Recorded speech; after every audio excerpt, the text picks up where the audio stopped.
Muy bien. Conforme al calendario de lectura, siempre comienzo con esa frase, creo que siempre lo voy a seguir haciendo. Nos toca leer ahora lo que es primer libro de Samuel, ¿sí? En este libro fue donde basamos la lectura. Y hoy vamos a hablar acerca del papel, así como hoy en la mañana en la escuela dominical, el tema que vimos fue acerca de cómo la verdad no puede convivir en la vida de un falso creyente, un falso cristiano, un falso discípulo, ¿sí? Eso lo vimos con el tema con el Señor Jesucristo. Vimos cómo el Señor Jesucristo padeció esa situación de ver cómo estos seguidores o pseudo seguidores, pues prácticamente lo buscaban por cierto interés. Hoy, ahorita en la predicación, vamos a ver, ahora nos vamos a ir al Antiguo Testamento y vamos a ver un poco de cómo también, si Jesús de cierta forma vio cierta decepción en la gente de los discípulos de su tiempo, como ahora el Señor Dios, Padre de nuestro Señor Jesús, también tuvo ese tipo de desilusión, pero ahora en el Antiguo Testamento. Primero vamos al libro de Éxodo, capítulo 28, versículos 29 y 30.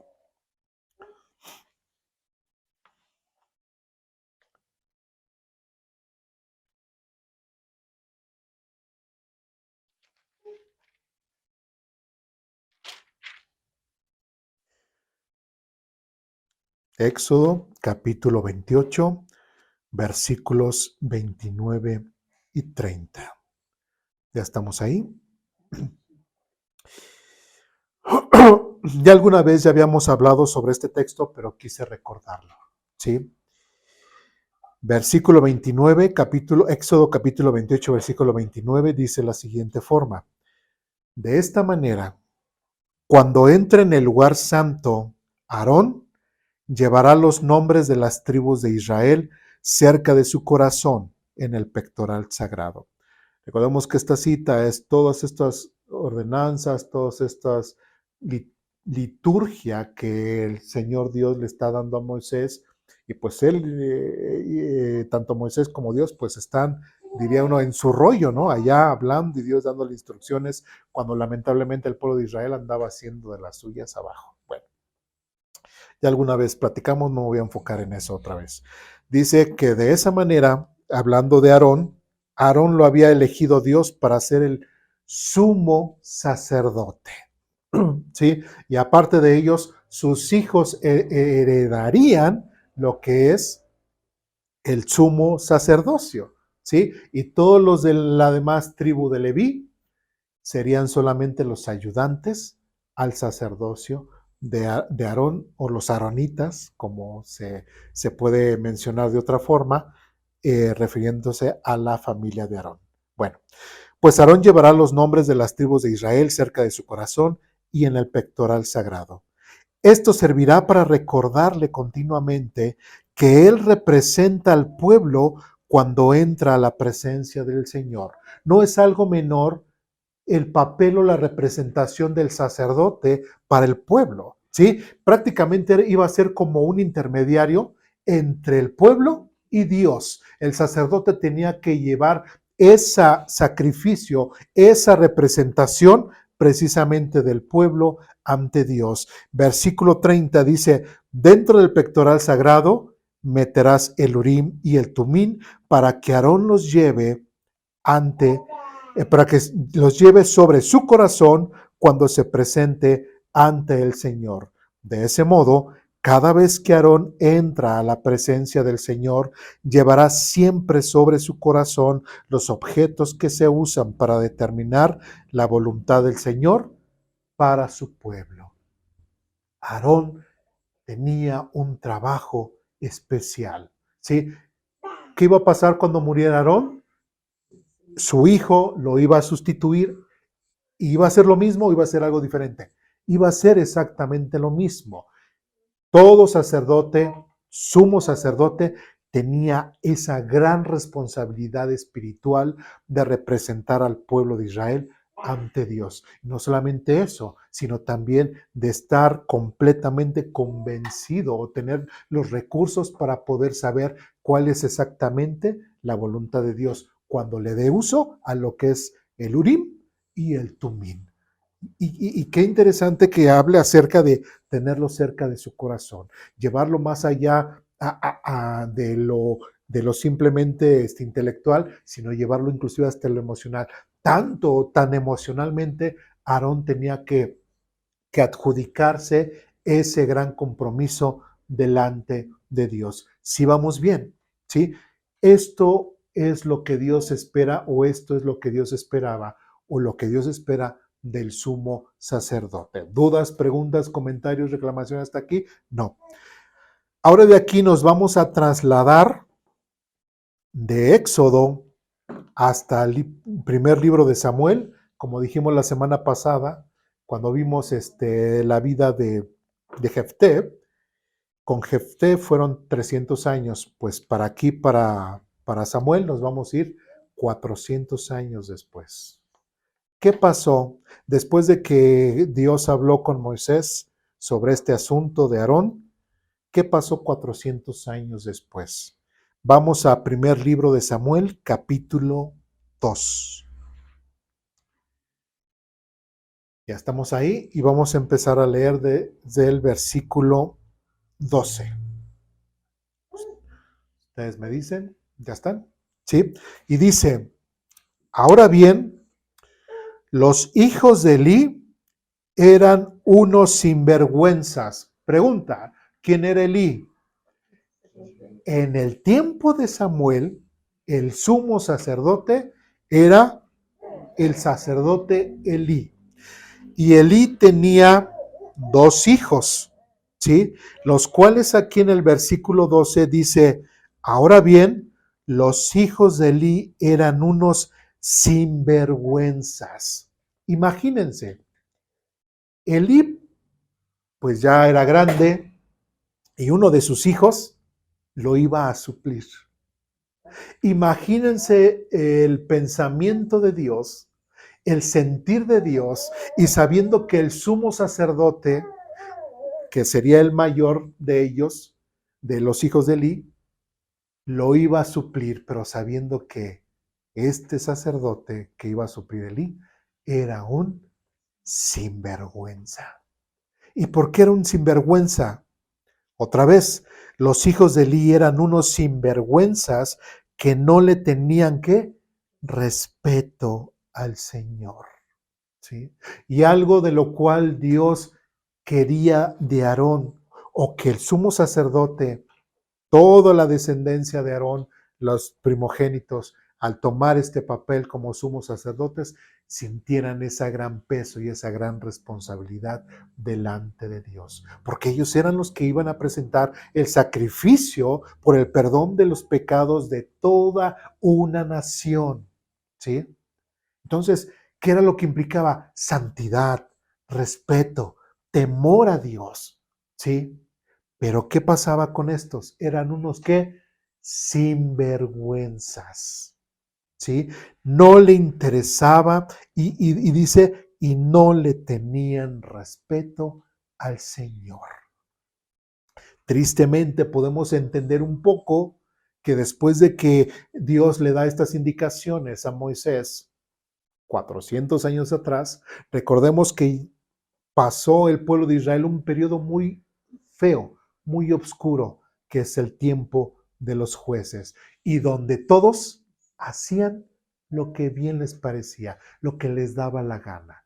¿Sí? Entonces era un pueblo Israel contaminado, lleno de mal, lleno de idolatría, lleno de alejados completamente de Dios. ¿Sí? Si Elí y sus hijos por lo menos hubiesen darle otro repasito a lo que fue Éxodo 28, creo que ellos pudieran decir, caray, nuestra actitud no está siendo correcta.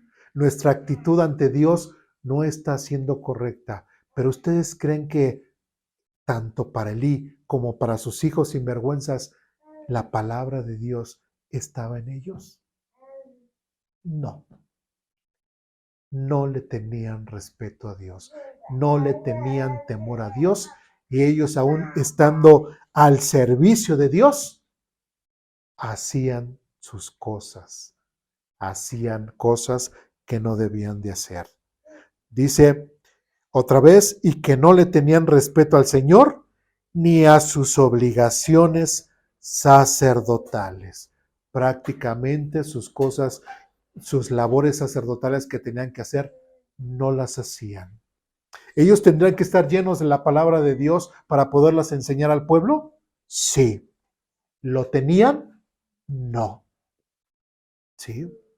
Y esto también nos tiene que llevar a la reflexión, por ejemplo, en el caso de nosotros, porque Dios ha dicho en el caso de nosotros como hijos suyos, debemos de tener cierta madurez y la palabra de Dios tiene que estar ¿qué? Siempre con nosotros. ¿Sí? Nosotros ya tuvimos un tiempo de oración, ¿sí? Aquí en nuestro culto. Y es algo que no tenemos que dejar de hacer porque es parte de nuestra comunión con Dios, es parte del orar los unos por los otros, es parte del orar por aquellas personas que están afuera, es nuestra responsabilidad y no podemos caer siendo cristianos o yo como pastor, no podemos caer en una relajación, ¿sí? Y como dice aquí, no tener respeto al Señor ni a las obligaciones que como hijos de Dios nos corresponde. ¿Sí me explico? ¿Sí? Porque también es cierto, somos hijos de Dios y siempre estamos buscando las bendiciones de Dios, pero también nosotros tenemos responsabilidades y las tenemos que cumplir. ¿Me explico? Algo muy simple es, y hoy en la mañana lo vimos en la escuela dominical, y nuestro gran ejemplo es Jesucristo, que es compartir el Evangelio, a pesar de todo. Compartir el Evangelio. ¿De qué forma? De muchas formas se puede, ¿sí? Compartir el Evangelio. Como una persona puede llegar y buscarnos de cierta forma, como lo vimos hoy en la escuela dominical, perdón que haga promoción a la escuela dominical, pero cómo el Señor Jesucristo abordaba el tema y siempre llegaba a busquen primero Dios, crean en mí, yo soy el pan de vida, yo soy el camino. Siempre el plan de salvación, siempre el plan de salvación. Porque si no hay plan de salvación, si no hay esa de que la gente pueda acercarse primero a Dios, no hay, ya lo vimos hoy en la mañana, no hay las demás bendiciones para la demás gente. Entonces, como cristianos, como hijos de Dios, tenemos grandes responsabilidades. No debemos de ser, por decirlo así, ni sinvergüenzas, porque también hay cristianos sinvergüenzas, ¿sí? No debemos de ser sinvergüenzas, ¿sí? Debemos de respetar a nuestro Señor, ¿sí?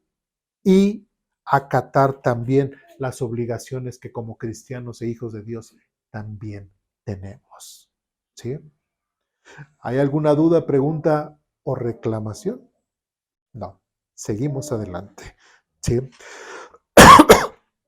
Algo que hacían los hijos de Elí, por ejemplo, en el versículo 14 dice, el sirviente metía al tenedor en la olla y exigía que todo lo que sacara con el tenedor fuera entregado a los hijos de Elí.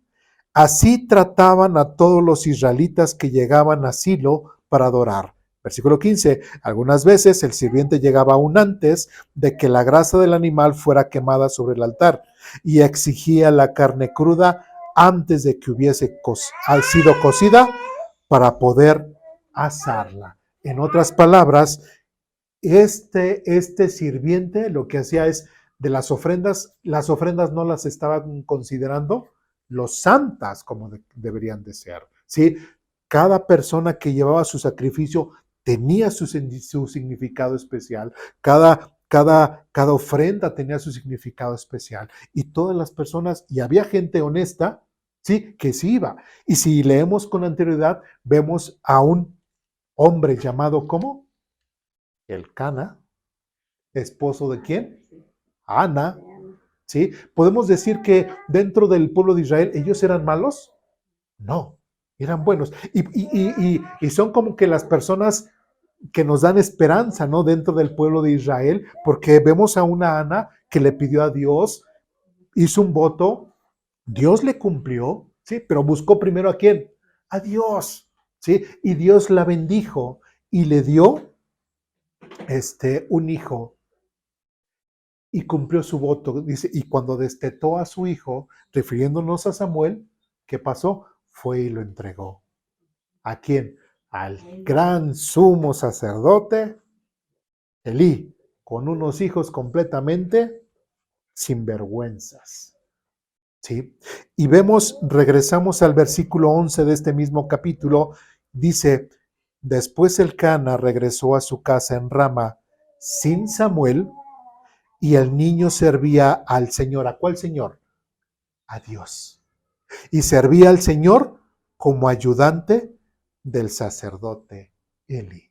Prácticamente un niñito que podríamos decir 4 años, un poquito más, un poquito menos, aún así le servía a Dios, fíjense, le servía a Dios sirviéndole a quién?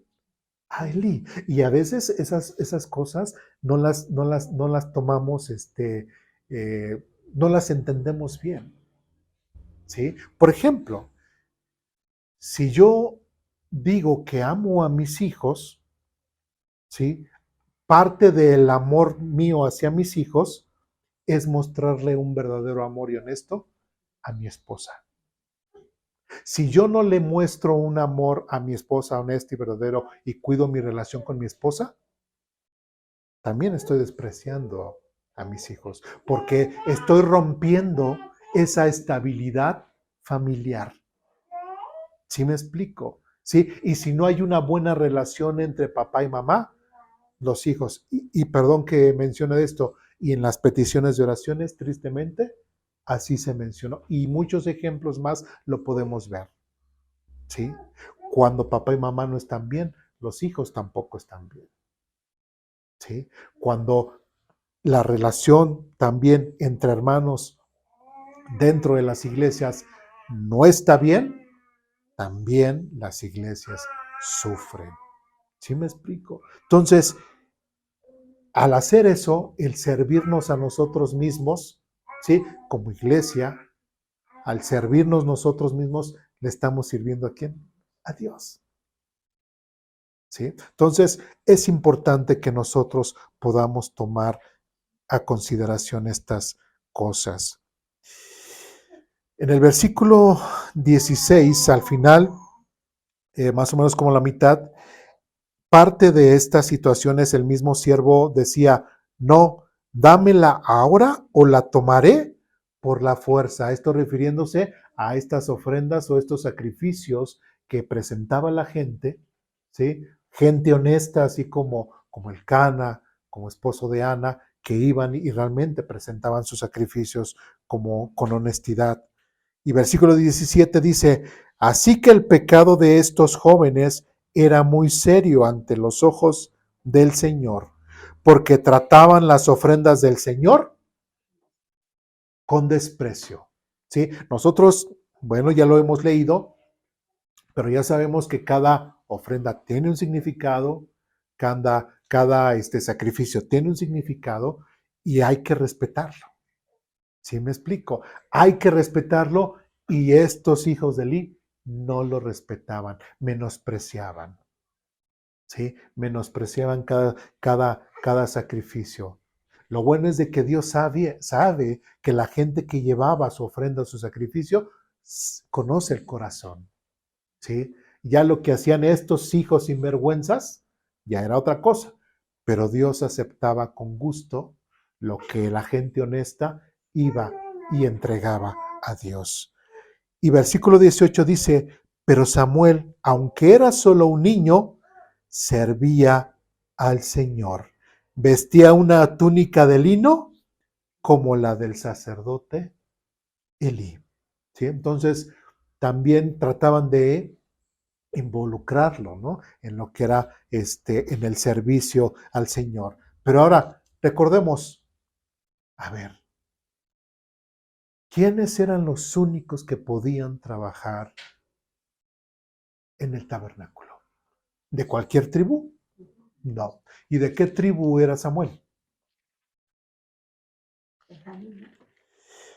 Era de la tribu de Efraín. ¿Sí? ¿Y cómo es que llega Samuel? ¿Por qué llega Samuel y por qué Samuel está trabajando si era de esa tribu? No era de Leví. Porque su mamá lo ofrece desde Nada más porque sí, porque quiso su mamá hacerlo así, porque se le antojó a su mamá. Digo, porque aunque mucho se le antoje, pero Dios estableció ciertas cosas, ¿no? Que se le da un hijo, ¿no?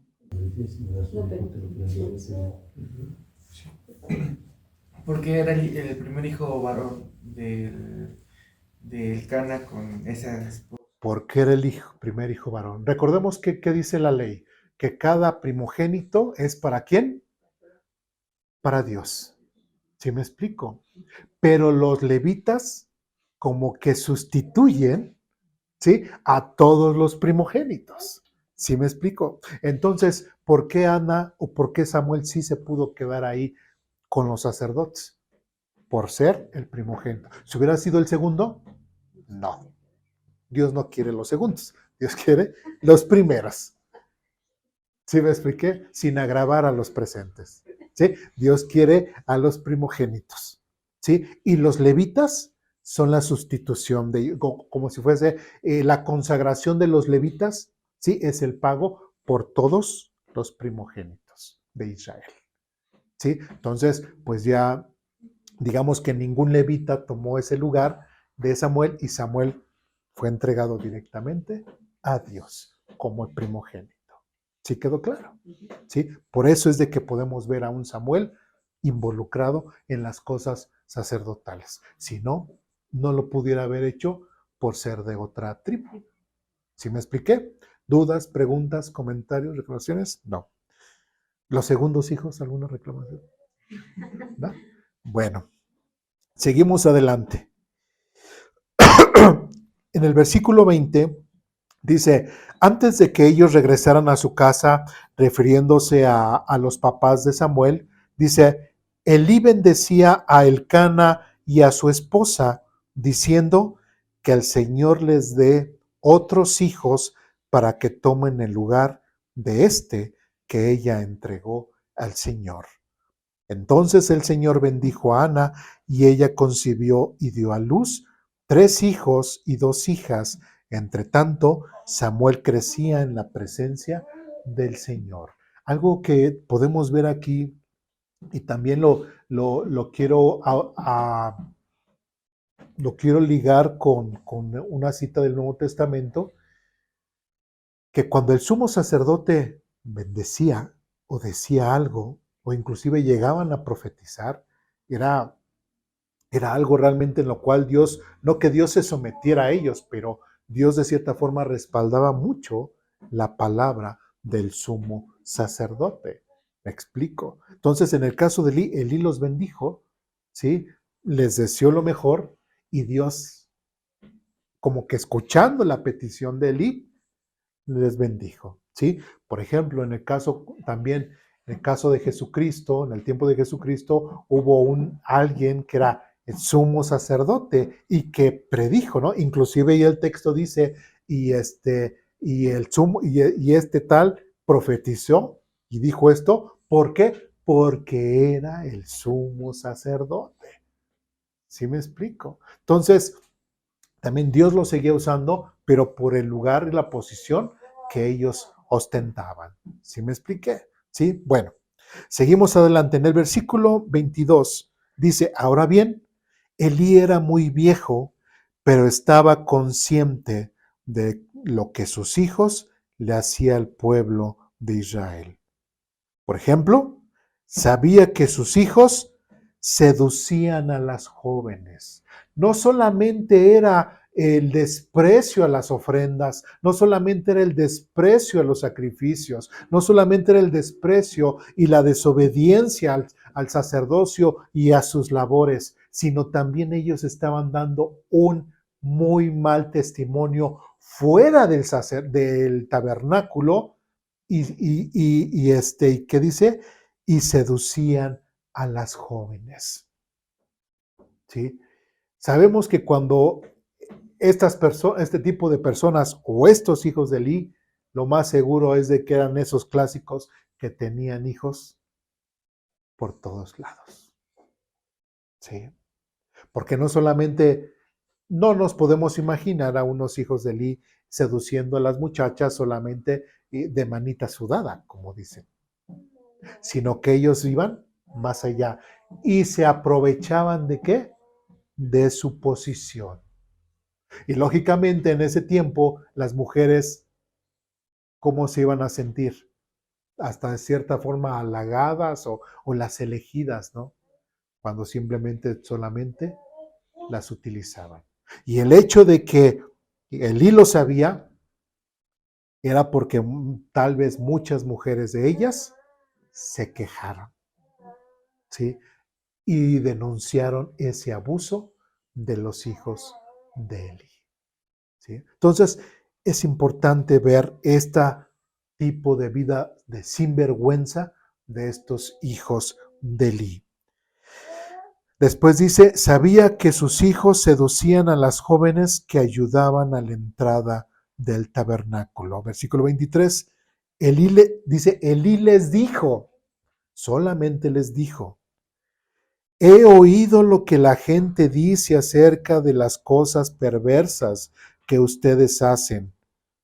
Y después dice, ¿por qué siguen pecando? Basta, hijos míos, los comentarios que escucho del pueblo del Señor no son buenos. Prácticamente tomó acción, ¿sí? Agarró la vara, por decirlo así, Elí, disciplinó a sus hijos, no, ¿sí? No sé, pareciera ser así como la psicología actual, ¿no? No, pues no, está prohibido pegarle a los niños, está prohibido, no pegarles, digo, disciplinarlos, utilizar la vara, no, eso no, háblenles, hay que hablarles, ¿sí? A gente que dice, no, es que yo los educo así con respeto, yo educo a mis hijos con respeto, hablándoles y ellos van a entender. ¿Ustedes creen que van a entender? Siendo honestos, quienes ya hemos pasado por la paternidad y los hijos ya están un poquito grandes o igual chiquitos, ¿los niños entienden con palabras nada más? No. Y Elí no hizo absolutamente nada. Elí solamente habló con ellos y seguramente estos sinvergüenzas que debieron haber dicho, sí papá, sí, ya vamos a dejar de pecar, sí papá, ya no te preocupes, ya vamos a cambiar, ¿sí? Es lo más seguro que estos sinvergüenzas le tomaron el pelo a su papá. Versículo 25 dice, si alguien peca contra otra persona, Dios puede mediar por el culpable.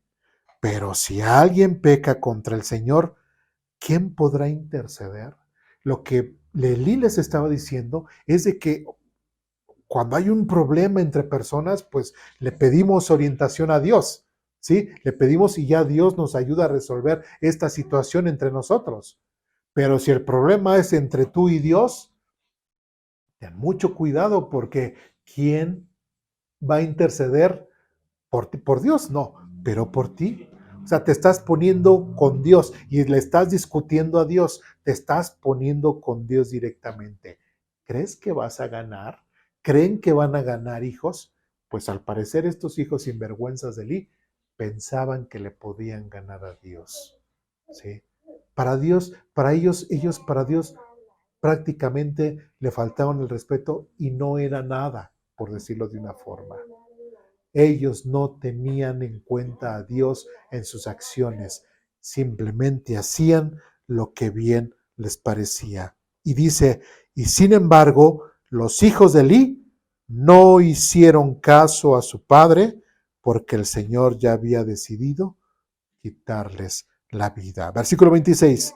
Mientras tanto, el niño Samuel crecía en estatura física y en el favor del Señor, y en él toda la gente. Ahora, algo que debemos de entender, prácticamente Elí pudo llegar a ser como padre de Samuel, ¿sí? Y lo cuidaba, le hablaba. No sabemos si Elí hizo lo mismo con sus hijos, ¿sí? Pero a lo mejor viendo esta situación de chin, pues mis hijos cómo están, mal, son pecadores y todo, pues a lo mejor no quiero que esto pase con Samuel. No sabemos si Samuel recibió un trato especial. No sabemos si Samuel tuvo más enseñanza por parte de Elí. En principio, quién sabe si Elí sabía, ¿no? ¿Quién sabe si Elí sabía lo que decía la ley? Solamente ostentaba la posición y hacía ahí más o menos las cosas, pero realmente él no está, ni Elí ni sus hijos estaban comprometidos con Dios como Dios quería allá en Éxodo. ¿Me explico? ¿Sí? Y bueno,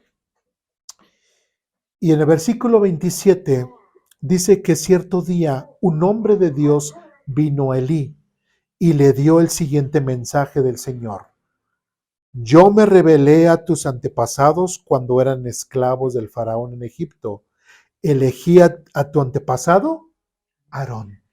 ¿Sí? Esto confirma que Elí venía directamente de la línea de Aarón, de entre todas las tribus de Israel, para que fuera mi sacerdote, ofreciera sacrificios sobre mi altar, quemaría incienso y vestiría el chaleco sacerdotal cuando me servía. Y les asigné las ofrendas de los sacrificios a ustedes, los sacerdotes, a ustedes los sacerdotes. Entonces, ¿por qué menosprecian mis sacrificios y ofrendas? ¿Por qué les das más honor a tus hijos que a mí? Fíjense la pregunta que Dios le está haciendo a Elí. ¿Por qué prefieres a tus hijos antes que a mí? Si tus hijos sabes que están mal, ¿por qué los solapas?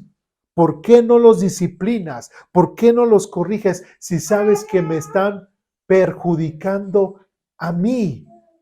¿Sí? Si sabes que están menospreciando mi oficio sacerdotal, están menospreciando las ofrendas, están menospreciando toda y cada uno de lo que el pueblo de Israel está ofreciendo con amor, con respeto, ¿sí? Con temor a mí. Cuando llega a ustedes, lo desprecian completamente. ¿Por qué has preferido estar del lado de tu hijo que del lado mío? Y tristemente muchas veces así, padres podrían estar solapando a sus hijos en cosas que saben que están mal delante de Dios, que saben que sus hijos están haciendo mal, y los padres ¿qué hacen? Simplemente se quedan callados o solapan a sus hijos. ¿Sí? Y como dice en otra porción de la Biblia, y a lo malo le dicen bueno, y a lo bueno le dicen malo. ¿Sí? Dios no, si Dios se dirigió directamente con Elí o mandó precisamente a un hombre de Dios, como dice aquí hacia Elí, para que le diera este mensaje, ¿sí? También nosotros podríamos pensar que si yo como padre puedo estar fallando en esta situación, que si sé que mi hijo o que mis hijos están haciendo algo mal, ¿qué estoy haciendo yo como padre? Si digo que yo tengo conocimiento de Dios, si yo digo que estoy aprendiendo de Dios, pero solamente ha quedado en mí, no se lo he podido transmitir a mis hijos, ¿o qué está pasando conmigo como padre? ¿Sí? Tengo que transmitirle mi relación que yo tengo con Dios, darle como ejemplo a mi hijo para que mi hijo también me vea a mí y que de la misma forma pueda tener relación honesta y verdadera con Dios. Si yo como padre no tengo una relación limpia, honesta y verdadera con Dios, mi hijo jamás va a ver esa diferencia de los padres que están allá afuera al padre que tiene en casa, que puedo ser yo. ¿Me explico? ¿Sí? Entonces, es importante que un padre tenga esa responsabilidad para sus hijos. Es importante que un padre que presume conocer la palabra de Dios y que vive conforme a ella, realmente valore más la palabra de Dios que a sus hijos. ¿Me explico? Si un hijo está haciendo algo mal, es la responsabilidad de todo padre disciplinarlo, corregirlo, orientarlo, guiarlo, enseñarle cómo debe de cambiar su vida, cómo debe de cambiar el rumbo de su vida, porque si no puede terminar mal. Otra vez, versículo 29. Entonces, ¿por qué menosprecian mis sacrificios y ofrendas? ¿Por qué les das más honor a tus hijos que a mí? Pues tú y ellos han engordado con lo mejor de las ofrendas de mi pueblo Israel.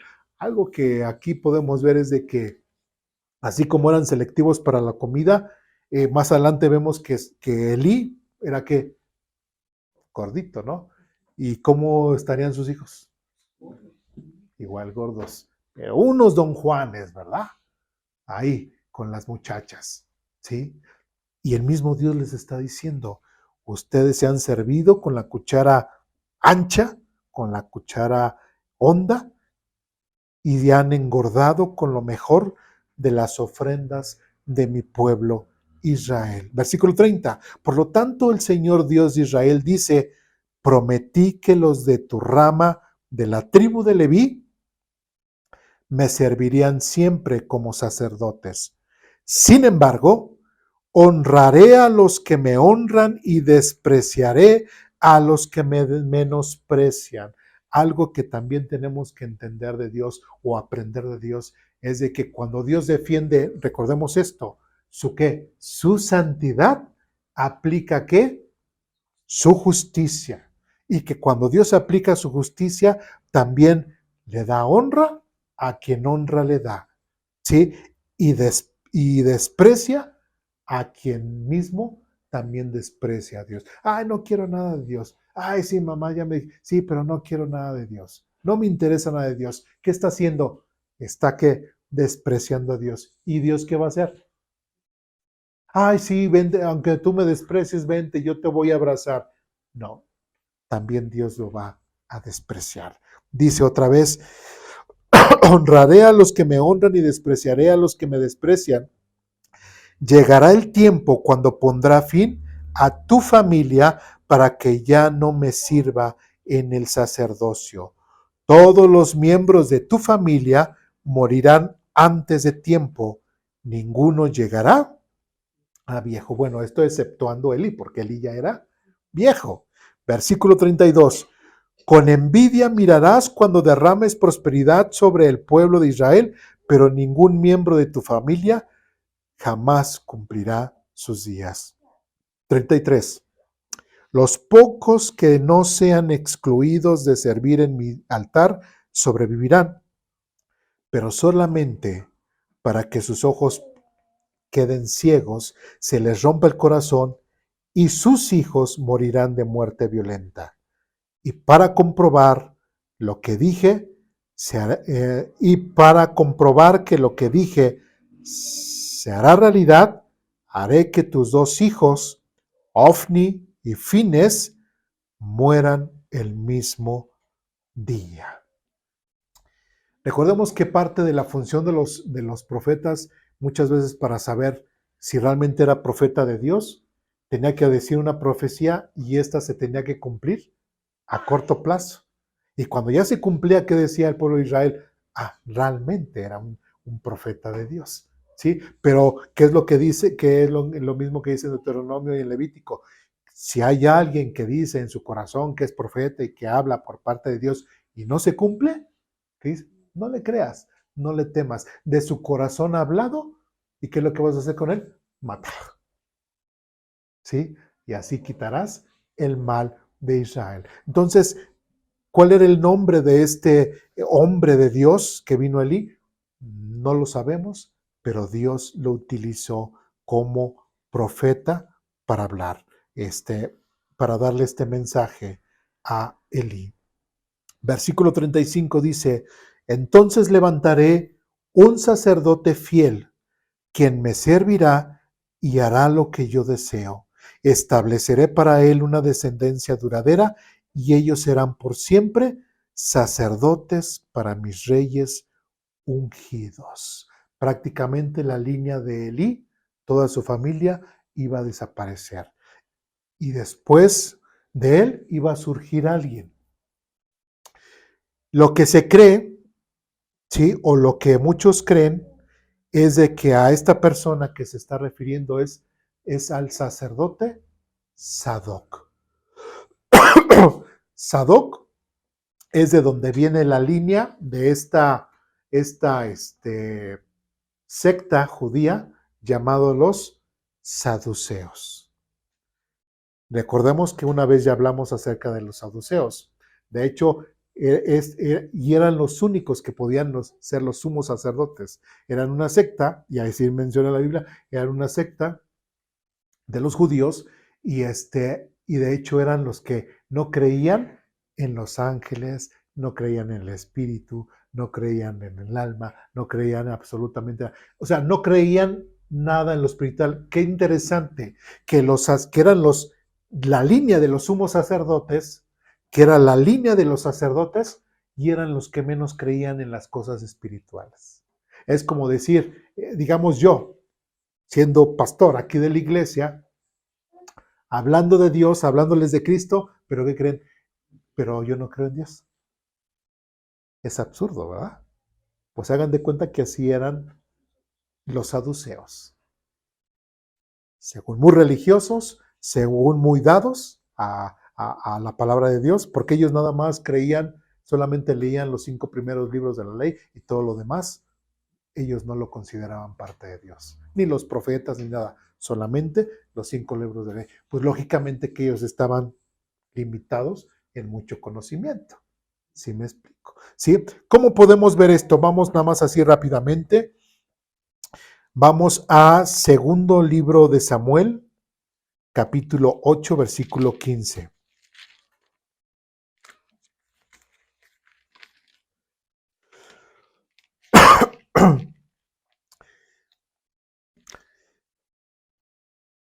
Aquí dice, y estableceré para él una descendencia duradera, y ellos serán por siempre sacerdotes para mis reyes ungidos. ¿Sí vamos bien? Ahí, ok. Segundo libro de Samuel, capítulo 8, versículo 15 y 17, dice lo siguiente, ¿ya estamos ahí? Dice, de modo que David reinó sobre todo Israel e hizo lo que era justo. Ahora recordemos, un poquito adelantándonos, ¿quién ungió a David como rey? Samuel, ¿sí? Samuel. Todavía apenas era el ministerio de Samuel y todavía no había eso de este nuevo sacerdote que apenas se iba a levantar. Dice otra vez, de modo que David reinó sobre todo Israel e hizo lo que era justo y correcto para su pueblo. Joab, hijo de Sarbia, era el comandante del ejército. Josafat, hijo de Aliú, era el historiador del reino. Y 17, y Sadoc, ahí ya vemos al Sadoc, hijo de Ahitob, y Ahimelech, hijo de Abiatar, ¿eran qué? Los sacerdotes. ¿Sí? Y Seraías era el secretario de la corte. Entonces ahí vemos a un Sadoc, que era ahora el sacerdote. Ya lo que fue la familia de Elí, bueno, ahorita vamos a ver qué es lo que le pasó, pero ahí vemos a un Sadoc. De ahí vamos a primer libro de Reyes, capítulo 1.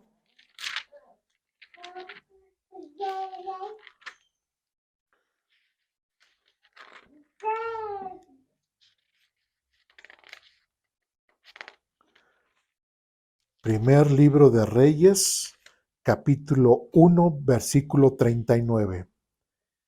¿Ya estamos ahí?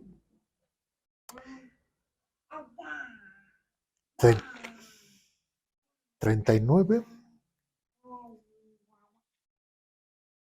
Ok. Versículo 39 dice, allí el sacerdote Sadoc tomó de la carpa sagrada el frasco de aceite de oliva, ¿Sí? ¿Quién era el único que podía tener acceso a lo que es el frasco del aceite de oliva? El sumo sacerdote. Y dice otra vez, y el sacerdote Sadoc tomó de la carpa sagrada el frasco de aceite de oliva y ungió ¿a quién? A Salomón con el aceite. ¿Sí? Luego hicieron sonar el cuerno del carnero y toda la gente gritó, que viva el rey Salomón. Entonces, realmente ahí Sadoc ya tomó esa posición de ¿quién? Del sumo sacerdote. ¿Sí? ¿Qué más? Vamos al libro de Ezequiel, capítulo 40.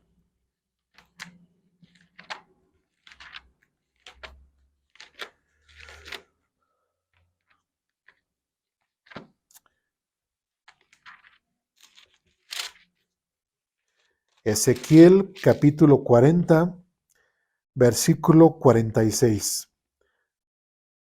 Ezequiel, capítulo 40, versículo 46, ya estamos ahí.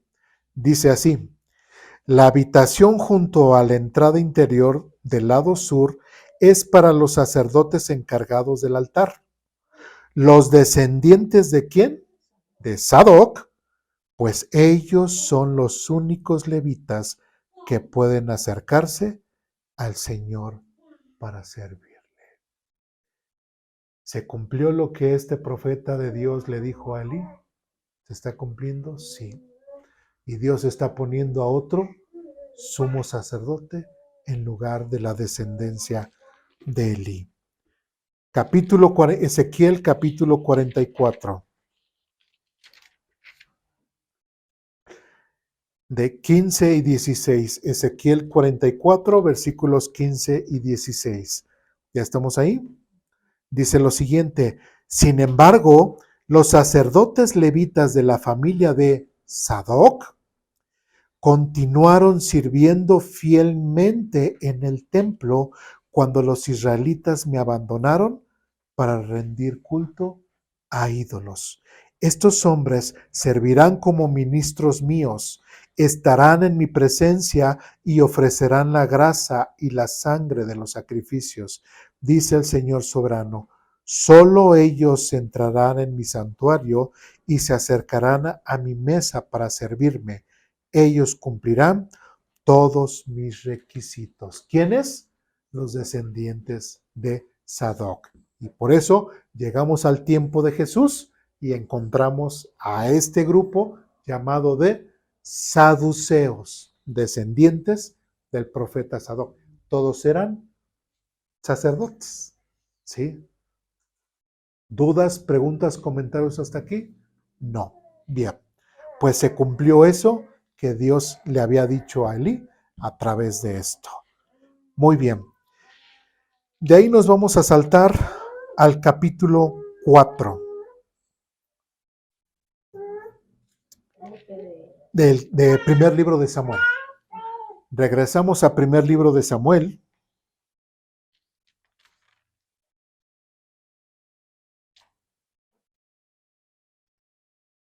Ya estamos ahí. Primer libro de Samuel, capítulo 4.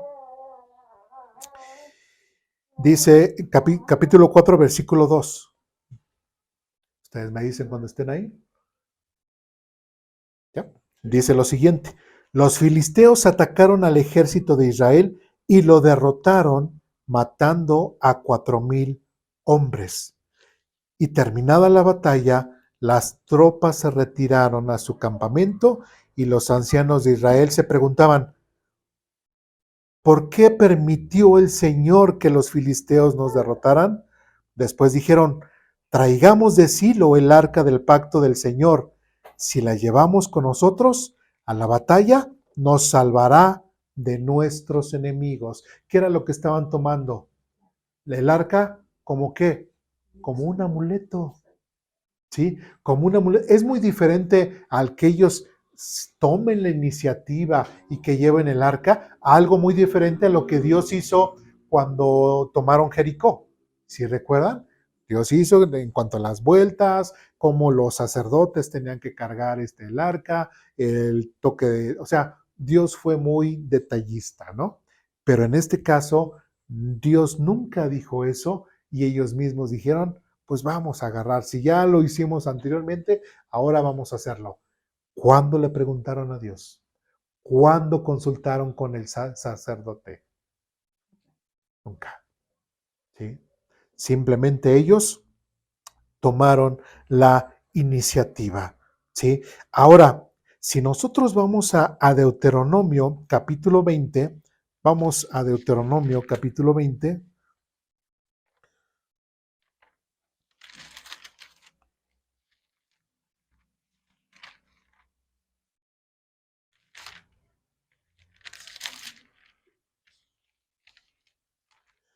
Deuteronomio capítulo 20, versículos del 1 al 4, hay unas ordenanzas en cuanto al tiempo de guerra.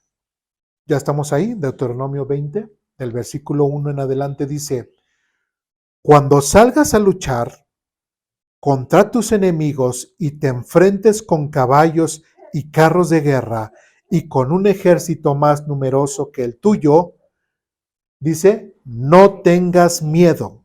El Señor tu Dios, quien te sacó de la tierra de Egipto, está contigo. Cuando te prepares para una batalla, ¿qué dice? El sacerdote saldrá a hablarle a las tropas y les dirá, préstenme atención, hombres de Israel. No tengan miedo cuando salgan hoy a pelear contra sus enemigos.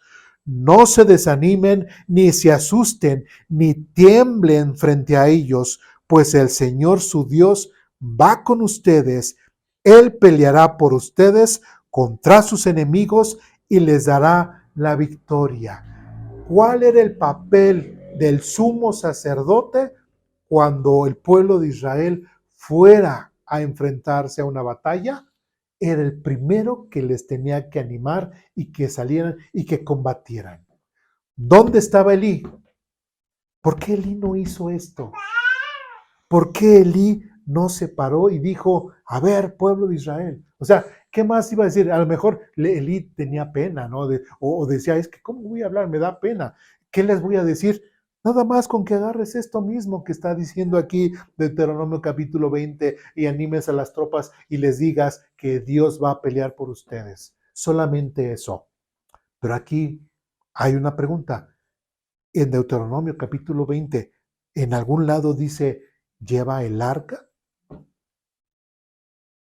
Lleva el arca para que ellos vean, llévalo como amuleto para que te sientas poderoso, ¿sí? Porque muchas veces también podemos nosotros como cristianos agarrar ese tipo de situaciones. Ya he comentado algunas veces cómo gente ha tomado la Biblia como amuleto, ¿sí? Como amuleto. O por el lado inclusive de la gente no creyente que trae sus crucifijos o que trae sus rosarios o que trae sus colijos y todo. ¿Eso qué? ¿Eso los va a librar? ¿Eso los va a salvar? Sí, nada. O aquellos, y bueno, ahorita pues viendo al bebé, mucha gente que le pone así como una, ¿qué pulserita roja? No le vayan a hacer ojo, amigo. O sea, eso, y hay cristianos que tristemente caen en ese tipo de cosas, tomando ese tipo de amuletos y haciendo cosas que no están en la Biblia. ¿Sí me explico? Tristemente. Sí, entonces, recuerda, no solamente el sacerdote, sumo sacerdote tenía que estar en el tabernáculo. También una de sus funciones era animar al pueblo antes de una batalla, ¿sí? Pero ¿qué pasa? Que después de que dijeron que traigamos el arca, regresamos a primer libro de Samuel, capítulo 4, dice, así que enviaron hombres a Silo para que trajeran el arca del pacto del Señor de los ejércitos celestiales, quien está entronizado entre los querubines. Los hijos de Eli, Ofni y Fines también estaban allí con el arca de Dios. Ni Elí mencionó nada de lo que vimos en Deuteronomio 20 y Fines y Ofni, pues mucho menos. Eran unos sinvergüenzas que igual la Biblia o lo que tenían de Biblia lo pudieron haber conocido. No. ¿sí? Y es más, si lo hubieran conocido, ¿qué hubieran hecho? Perdóname, así como algunos, ¿no? Perdóname, pero eso no me corresponde, ¿sí? Yo no puedo ir allá.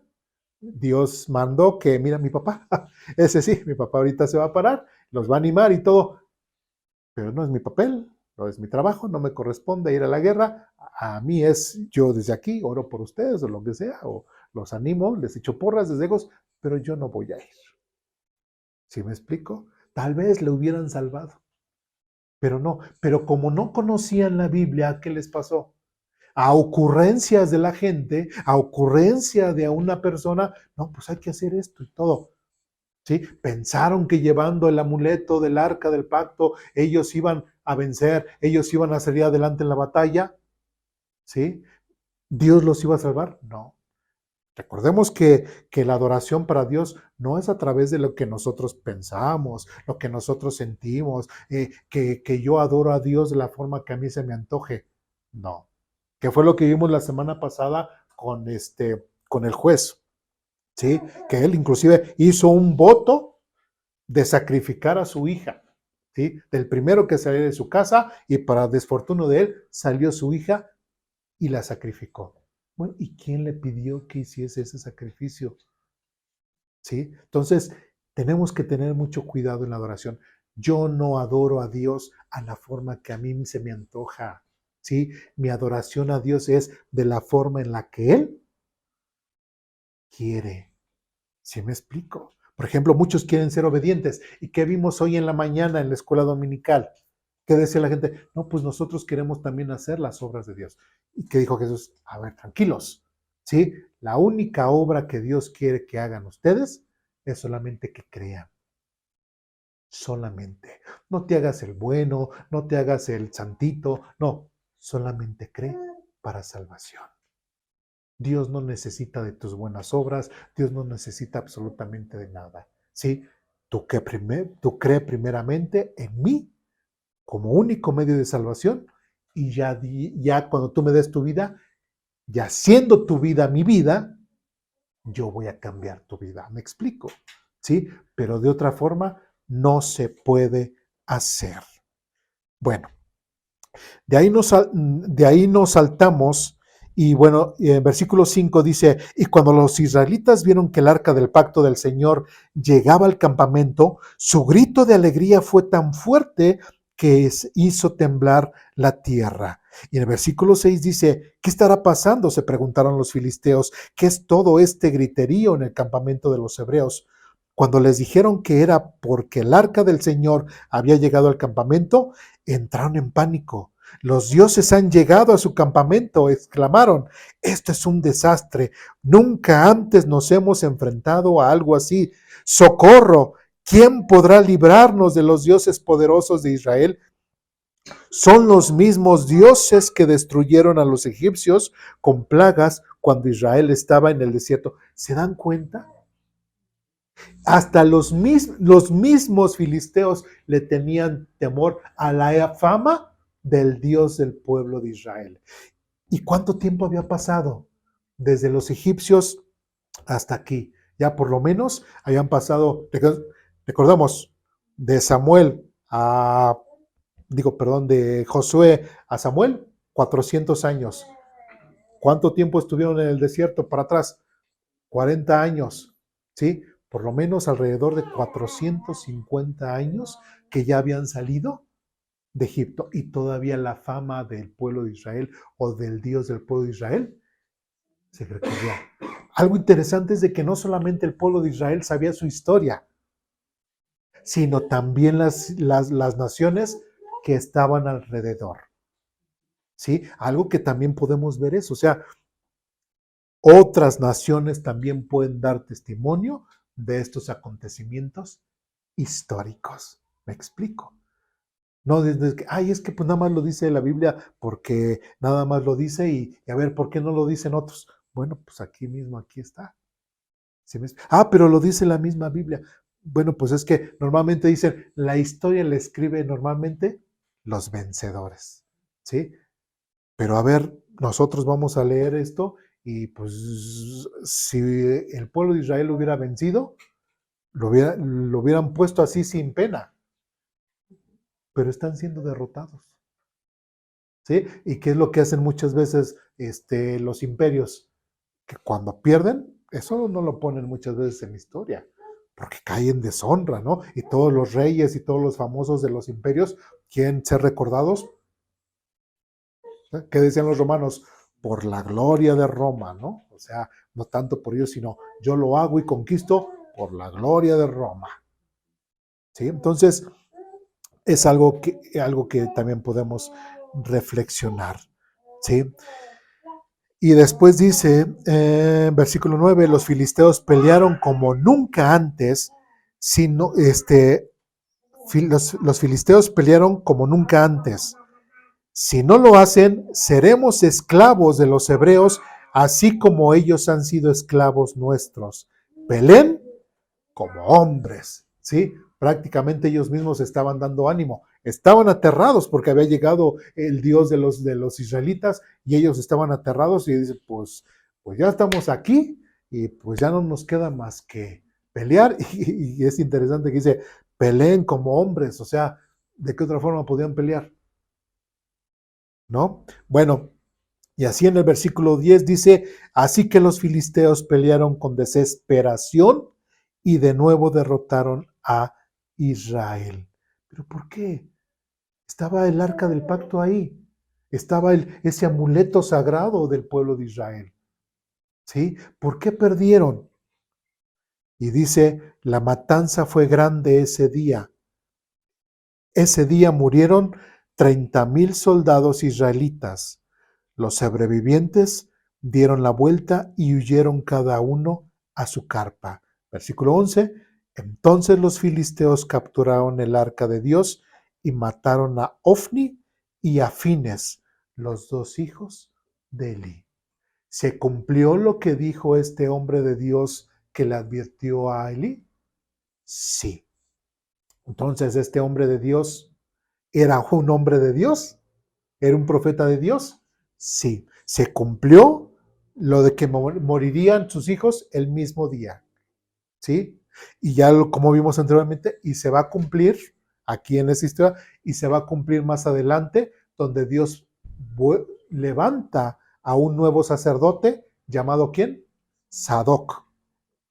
¿Sí? Y de ahí empieza, y son los únicos que pueden servir en el tabernáculo, toda la descendencia de Sadoc. ¿Sí? Bueno, de ahí nos saltamos al versículo 13 y dice lo siguiente, Elí esperaba junto al camino para oír noticias de la batalla, pues estaba tan preocupado por la seguridad del arca de Dios que le temblaba el corazón, pues si hubiese estado tan interesado y tan preocupado, no hubiese permitido que se la llevaran, ¿cierto o no? ¿Sí? El arca del pacto no tenía por qué estar en batalla, era lógico. Y hasta podemos ver cómo estaban confundidos el pueblo de Israel, ¿no? Por la simbología del arca. Porque la simbología del arca no es tanto como los dioses de los egipcios que los traían para que les diera fuerza. No, representaba el pecado de Israel en el exilio de los 40 años del desierto, ¿no? Como que no había razón, no había poder en esa arca para, no sé, para animarlos. Siento que están como que idolatrando el arca como símbolo del poder de Dios, no sé si me explico. Sí, porque realmente ellos llevaban, digamos, la figura de sus dioses, ¿no? Así, cabeza, cuerpo y todo, la imagen que ellos, toros, lo que ellos imaginaran, ¿no? Pero el arca era el propiciatorio, era donde arriba de ella se hacía el sacrificio para perdón de los pecados. Entonces, como tú comentas, es algo completamente diferente. No estaban llevando a su Dios el pueblo de Israel. Por eso lo tomaron como un vil amuleto para saber que nos dé suerte. Pero a diferencia del pueblo filisteo que sí tenía temor del Dios, porque ellos Pensaban conocían, exacto, que era Dios. ajá, no, pero en el sentido de que es que trajeron el arca y ya vinieron sus dioses que derrotaron a Egipto, o sea, se veía más temor en el pueblo de los filisteos hacia el Dios que el mismo pueblo de Israel que conocía y que Dios habitaba, bueno, que estaba con ellos. O sea, qué diferencia, ¿no? Y ellos mismos se dicen, no es que tenemos que luchar, tenemos que hacer, sino, ¿qué es lo que nos vamos a hacer? Vamos a ser sus esclavos como ellos son nuestros esclavos. Ahí se ve la diferencia, ¿no? Realmente el pueblo filisteo sí tenía temor del arca. Ellos sí reconocían a ese Dios poderoso. Cuando el pueblo nada más lo tomó como, pues va a estar aquí el arca, él nos va a dar suerte y vamos a vencer a todos nuestros enemigos. Y cuando ahí vemos, como dices, primero debemos buscar a Dios, encontrar, tener ese encuentro con Dios, para que Dios pueda obrar en la vida de todos, ¿no? Sí. Y ellos no buscaron a Dios. Sí. Y de hecho, bueno, me regreso un poquito, en el versículo 10 dice, así que los filisteos pelearon con desesperación y de nuevo derrotaron a Israel. Ellos sus ánimos estaban bajo y pelearon con desesperación. ¿Y por qué vencieron? ¿Porque ellos eran muy buenos en la batalla? No. ¿Por qué ganaron? Porque más bien Dios no estaba con el pueblo de Israel. ¿Sí me explico? Esa fue la gran diferencia. Estaba el amuleto, pero no estaba Dios. Y aunque el arca representaba la presencia de Dios, porque en medio de los querubines, se manifestaba la presencia de Dios y era donde Moisés podía platicar con Dios, casi cara a cara. ¿Sí? Entonces, esa es la triste historia de esta batalla.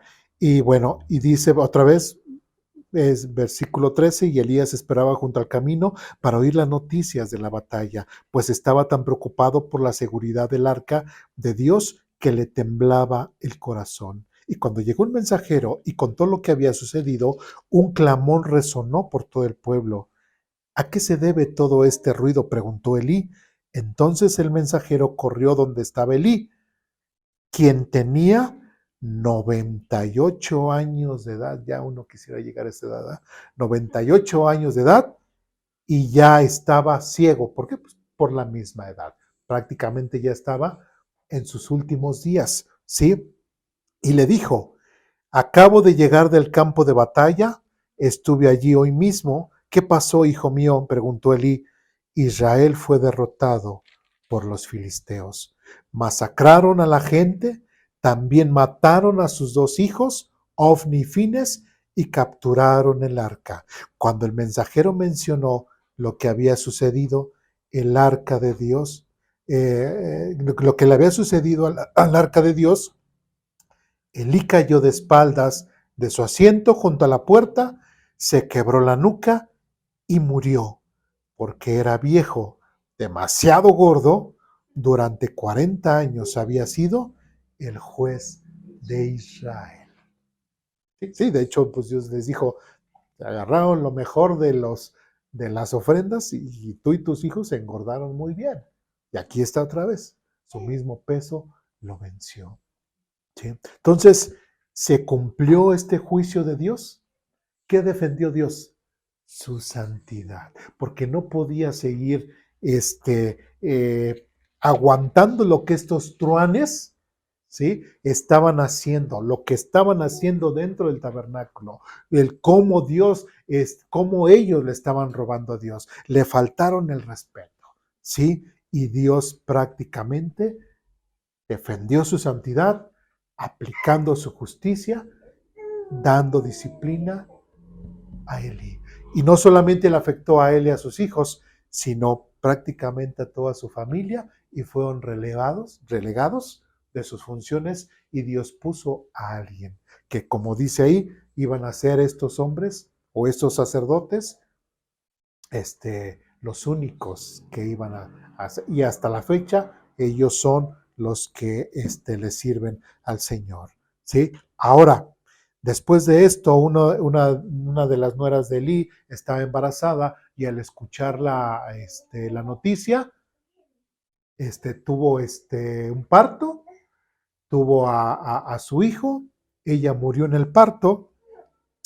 Y bueno, y esto significaba, en el versículo 22 dice, y luego dijo, la gloria se ha ido de Israel, porque el arca de Dios ha sido capturada. ¿Sí? Ya no voy a hablar más acerca porque pues ya lo leímos y después vamos a comentar el siguiente año, a lo mejor hablamos sobre el siguiente capítulo, pero es algo que tenemos que entender. Dios jamás va a pasar por alto si nosotros estamos haciendo algo mal. Por ejemplo, nosotros no trabajamos en el tabernáculo, no trabajamos, no somos una familia especial como el pueblo de Leví, pero sí podemos ser parte de una iglesia, sí podemos ser miembros de una iglesia, ¿sí? Ya, como les comentábamos, la próxima semana, gracias a Dios, estaremos cumpliendo un año aquí, ¿sí? Y es tiempo de ir tomando ciertas decisiones y en las cuales nosotros, como parte, siendo miembros, tenemos que tomar ciertas responsabilidades y tomar ciertas decisiones, ¿sí? Y todo eso que podríamos hacer en conjunto, que lo hagamos de una forma honesta y que no haya aquí cristianos o miembros desvergonzados, ¿sí? Sin temor de Dios, sin temor a fallarle a Dios, sino todo lo contrario. ¿Me explico? Que podamos ser así como esos Sadoc, esa familia elegida como Sadoc, y no como la familia de Leví. ¿Dudas, preguntas, comentarios, reclamaciones? ¿No? Bueno, pues vamos a orar para terminar.